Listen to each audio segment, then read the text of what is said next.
a sports fan, and, good for him. And he made some comments that, these Cavs-Bulls games are going to be a lot of fun this year. And I don't know why, but I read one of the responses, and it was like, how about you mix in a workout today instead? And I'm thinking, that's so unfair. Those guys, even though Kipnis had, a really disappointing season, we all get days off from our job, and it's nice to, think that he should be playing baseball 24/7, but the guy just played a 162-game season. He's banged up. I think he's entitled to sit down and watch a basketball game like the rest of us. But then I turn my TV on and I see Nick Swisher doing pregame of the World Series, and I feel like that guy who tweeted at Kipnis that says, go mix in a workout. I feel like, maybe put your head down and stay humble for a little bit there, Nick.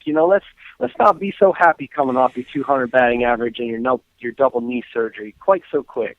Oh, that's fun. See, I hear you, because I'd be on that side of it too. But you know what? I see that all the time on Twitter too. If a guy, Lord forbid, that any athlete in any sport on their day off tweets about anything other than spending the last 24 hours locked in the gym, and you can bet that if you click on the tweet, it's going to be followed with 50 other responses that go, maybe you should go to the gym, maybe you should work on not striking out today, maybe you should be working on this instead of watching the basketball game. I love it. I'm like, man, I swear, if I was that guy, the only tweets you would ever see from me are pictures from the gym all the time. I would just take pictures and just keep them. I'd pay somebody to just tweet pictures of me at the gym all the time, whether I'm there or not. Look, I'm at the gym again. I'd make it a joke where people go, hey, where's J-Rock at? Oh, I bet he's at the gym. Every 2 hours I'm tweeting a picture at the gym, man, because really, I see that all the time. It's funny. Yeah, and the same guys that, are killing people for not being at the gym. Gym. I've never seen a garbage man, bringing a load of garbage home. I gotta sort these recyclables tonight. I'm living the dream. Or never seen the mailman say, oh, I still got 500 letters left to sort. I mean, it's after 5 o'clock, but I'm dedicated to the postal service or whatever job they do. Sorting these recyclables, man. It just made me think of that Icky Woods commercial, which, by the way, I'm telling you, I know, Mike, you didn't like Queen My Dishes, but the Icky Woods commercial is right up there with my favorites of all time, man. Did you, you've seen it, haven't you? I like the Icky Woods. I like the Icky Woods commercial. It's great. The thing is about commercials is STO and MLB Network is guilty of this too. They need to double their sales department, and they need to go out and sell some more advertising. They run them over and over. Yep. Yes, because by the end of the year, I hate all of the commercials on their channel because they've played them so many times, and I don't even remember what the commercial was. It wasn't the Icky Woods one, but I made a comment to my wife. It came on, in the last week, and I think during a playoff game, and I was like, I won't miss this commercial in about another week. You know where I'm at with that? That Buick commercial. Every time it runs, I look at whoever's sitting in the room with me and I go, listen, after about 14 months, if you ain't figured out that that's the Buick out in front of the building yet, I don't know how to help you. But clearly we all know that that's the Buick. Yeah, no kidding. We all know that's the Buick. You know what I'm talking forget about? Where she's out looking around. Oh, I didn't see you. Yeah, we all saw him. He's out front with the Buick. Come on, man. But anyways, yeah. That Icky commercial is the best, though. I'm telling you, man. Like, you love when guys have a tongue-in-cheek ability of not being too serious to spoof themselves. I like the Boz in that going back to college. I think that's great to be not afraid to go, man, my life was never better than when I was at Oklahoma. I want to go back to college too, I get a kick out of that. But the Icky one's my new current favorite right now because he's going to get some cold cuts. Woo! I love it, man. Yeah, it's a good commercial. I'm sure I'll hate it by spring, but it's good now. You guys don't understand. I used to torment Mike. He makes the mistake of telling me things he doesn't like, and then that's all you had to do. It's like gas on a fire. The minute he told me that he didn't like Queen My Dishes, I'm sure you guys remember that one, that was all I could throw at him was Queen My Dishes as much as I could, man. The worst thing you could ever do is tell me you don't like something because then it will become the bane of your existence. Mike, I love you, man. Great conversation as always. and I appreciate you taking some time out of your work day to join us. And what do you guys got cooking in the latest in your series of postseason articles? Well, we're wrapping up basically our 3-week look at, essentially how everything went wrong, all the different ways that the Indians fell 3 games short of a playoff spot. And that will kind of conclude tomorrow with a little piece on, some Indians that could be on the move, some potential trade pieces for the winter.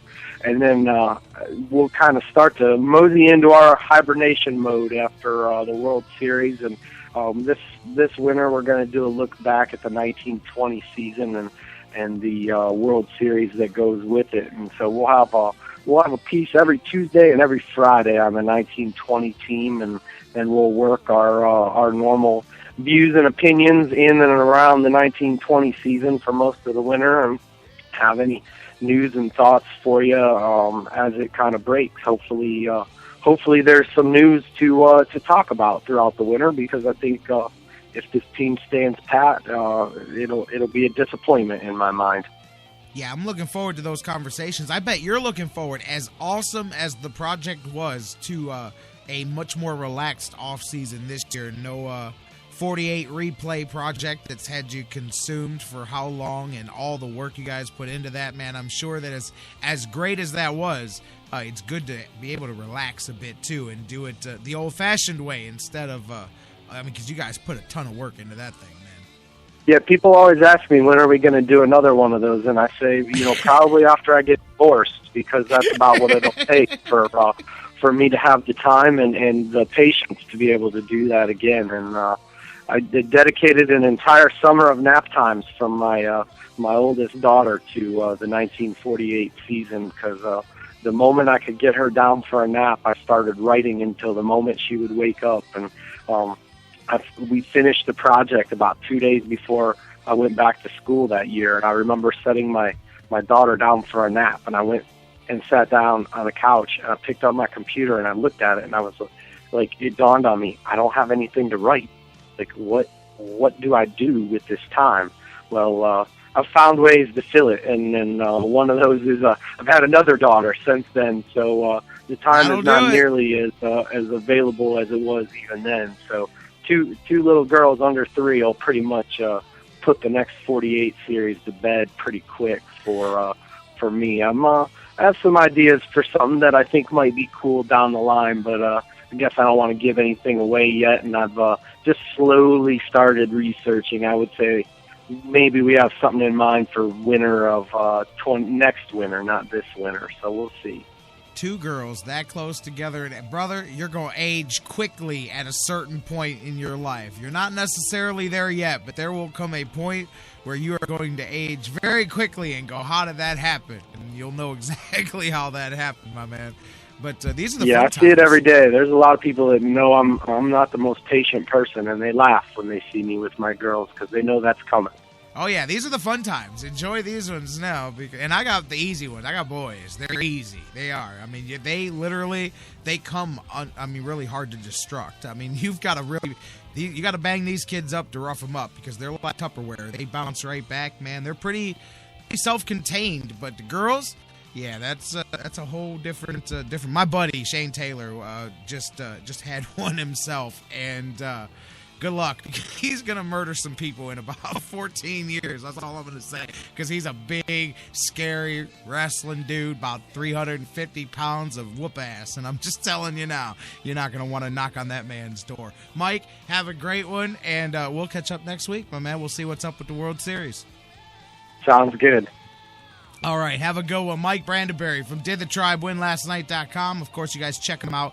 Bookmark them. DidTheTribeWinLastNight.com. Check them out. Bookmark them. Tweet them at DidTribeWin. Always great stuff. And as they said, good series of stuff coming this winter as well. We're going to take a break. When we come back, fantasy football, baby. BJ Rudell in the house. He's not getting cold cuts. He's getting you ready to get your fantasy fix on here. We'll get you set. Fantasy football for winners.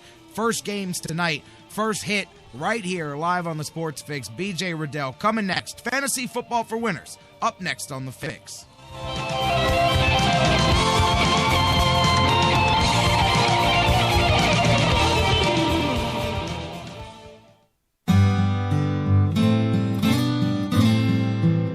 public service announcement from the Sports Fix.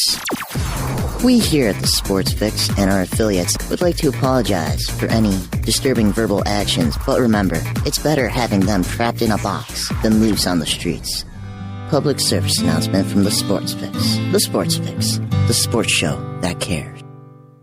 Guys, want to take just a second as we head into this break and remind you about the official business printing source of the Sports Fix, our friends at Signs and Ship. Signs and Ship, I'm telling you, Chris and Pam, they've taken care of me since day one, and they can do the same for you. Whether you're a small business that's already been established and you're looking to grow to that next level and expand your business, or perhaps you've got an idea that you just know is going to be a great business and you need to figure out how to brand it and how to promote it and put it out there, Signs and Ship is the place for you. If you need a logo, they can create one for you. They have a fantastic graphic designer. Business cards, signs, banners, yard signs, mobile advertising, anything you can think of that you need to promote your business, they've got it at Signs and Ship. The best thing about them, too, is each of their locations, whether it's the home base here in Elyria, Ohio that I work with, or their spots in Virginia, Florida, and Pennsylvania, it's all local sourced. Very important to me because we all understand that small business is the lifeblood of the community. So check them out, signsandship.com, or call Chris and Pam today, 440-323-6060, the home office in Elyria, Ohio. Signs and Ship, quality printing at affordable prices. Hey, Cleveland, this is Tristan Thompson of the Cleveland Cavaliers, and you're listening to Sports Fix. You love Cleveland, and you already know how much we love Cleveland. You know who else loves Cleveland? GV Art and Design. Everyday fans, you and I wear our pride on our sleeves. Now, you can wear your pride on your chest. GV Art and Design has one of the hottest Cleveland sporting lines. Log on right now to gvartwork.com. Check out all of their fantastic designs. And don't forget, use the sales code FIX10, FIX10, to save 10% on your total purchase. Follow gvartwork.com on Facebook, and remember, GV Art and Design, it's not just a shirt, it's a statement. Sports Fix listeners, like us on Facebook today. Facebook.com/The Sports Fix. Hey everybody, listen up. Listen up, guys. Hey guys, listen up. No one should ever hit a woman. Not their wife, not their girlfriend, not their date. No woman should have to fear violence. Especially not from someone they know and trust. But that's the reality for too many women. We have to change it. It's up to each of us, because even one is too many. Violence against women hurts all of us. Growing up, I was ashamed and afraid of my father when he abused my mom. The worst abuse of power is when a man raises his hand to hurt a woman. We all have to take responsibility. So if you see someone threatening a woman, step up, speak out, and get help. Dating violence hurts all of us. So step up and help end it. Because one is too many. One is too many. One is too many. One is too many. End the violence. Because it's wrong. Because one is too many. Portions of the Sports Fix brought to you by Fantasy Jocks. Visit fantasyjocks.com, your fantasy sports superstore. Championship belts, rings, trophies, and more.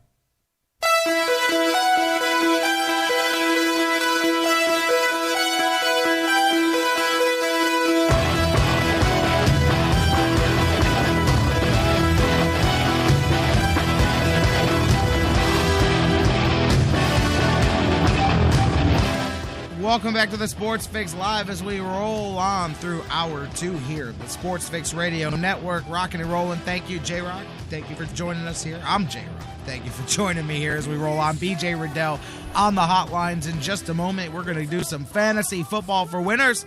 Time to get you ready. Thursday night football is on tap, and man, I need a miracle at this time, man. I'm Mike in the mirror. All I need is a miracle, that's for sure, and a little bit of help. So there's no help to be found. I've scoured the waiver wires. At this point, our league is deep, but everybody listens to the same segment. So I don't know if my man can help me, but if you're ready to do it, we're going to talk to BJ Rudell in just a moment. If you have fantasy football questions, you can hit us up live right now. Facebook.com/thesportsfix. Tweet them to me at The Sports Fix, CLE. Email us, thesportsfix@AOL.com. And, of course, if you're listening on delay, you can tweet us or you can directly tweet BJ at BJ Rudell. Go on Facebook, facebook.com/fantasy football for winners, or just search fantasy football for winners there. My man is going to give you the answer. He's with us now, BJ Rudell, author of Fantasy